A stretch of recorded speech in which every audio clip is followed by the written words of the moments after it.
Assalamualaikum warahmatullahi wabarakatuh. Bertemu lagi dengan saya, Rizka Januta Siregar, Guru Bidang Studi Matematika SMA Swasta Anijam Medan. Ayo belajar matematika, karena belajar matematika sangat menyenangkan.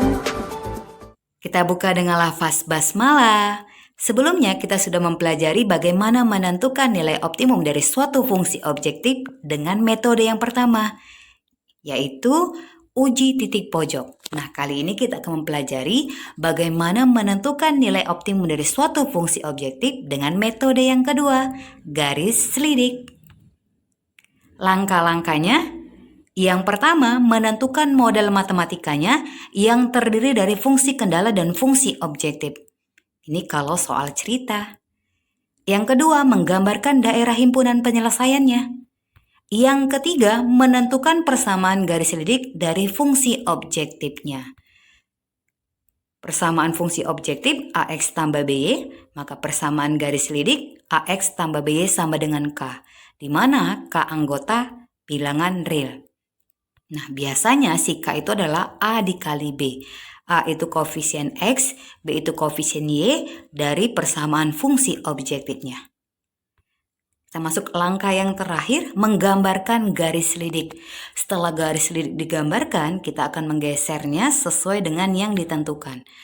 Kalau yang ditentukan nilai maksimum, maka geser garis selidik secara sejajar ke arah kanan atau atas sampai memotong titik pojok terjauh. Titik terjauh tersebut dikatakan titik maksimum yang memaksimumkan fungsi objektif. Kalau yang ditanya nilai minimum, maka geser garis selidik secara sejajar ke arah kiri atau bawah sampai memotong titik pojok terdekat. Titik terdekat dikatakan titik minimum yang meminimumkan fungsi objektif. Dan kita masuk ke contoh soal. Tentukanlah nilai maksimum dari fungsi objektif 3x tambah 4y untuk daerah himpunan penyelesaian di bawah ini. Oke, kita jawab. Karena sudah ditentukan DHP-nya, daerah himpunan penyelesaiannya, kita langsung masuk ke step yang ketiga, yaitu menentukan persamaan garis selidik. Coba perhatikan persamaan fungsi objektifnya 3x tambah 4y. Maka persamaan garis selidik 3x tambah 4y sama dengan K. Dan K itu perkalian dari koefisien masing-masing variabel. 3 kali 4 sama dengan 12. Ditemukanlah persamaan garis selidiknya 3x tambah 4y sama dengan 12. Sekarang kita masuk ke langkah yang keempat, menggambarkan garis selidik. Sebelum menggambarkannya, kita harus tentukan titik potongnya dengan menggunakan tabel. Ketika x-nya 0, maka y-nya 3, ketika y-nya 0, maka x-nya 4. Titiknya 0,3 dan 4,0. Kita gambarkan ya. Titik 0,3 berarti di sumbu y 3. Kemudian titik 4,0 berarti di sumbu x 4. Kita hubungkan menjadi garis selidik. Ini ya, garis selidiknya. Sudah paham kan menggambarkan garis selidiknya? Nah, sekarang kita akan geser garis selidik sesuai yang ditanya. Yang ditanya adalah nilai maksimum, berarti geser garis selidik ke atas atau kanan. Kamu bisa menggunakan roll, letakkan roll sejajar dengan garis selidik, kemudian geser ke atas atau kanan. Oke, ini kita pindahkan garis selidiknya ke atas atau kanan. Belum menyentuh titik pojok. Sudah menyentuh titik pojok A, tetapi dia bukan titik terjauh. Kemudian sudah menyentuh titik C juga, berarti titik C bukan titik terjauh karena masih ada titik B.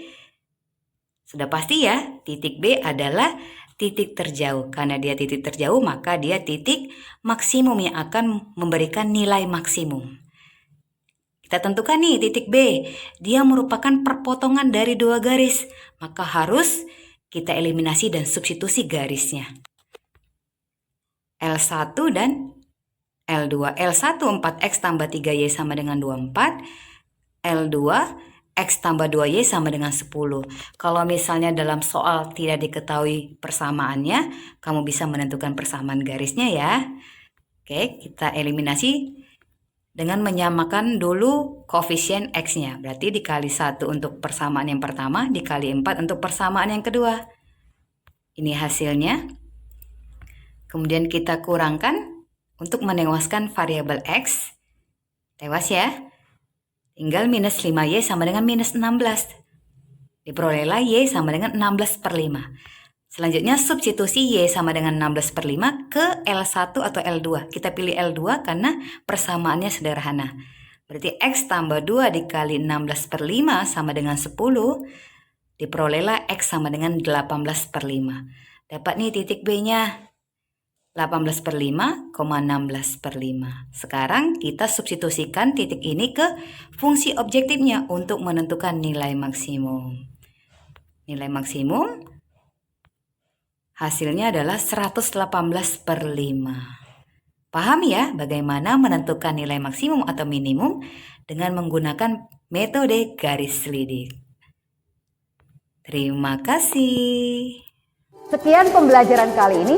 See you next video selanjutnya. Tetap semangat, jangan menyerah dengan matematika. Ingat, like, comment, and share. SMA Swasta Anija Medan, a great place for changers. Assalamualaikum warahmatullahi wabarakatuh.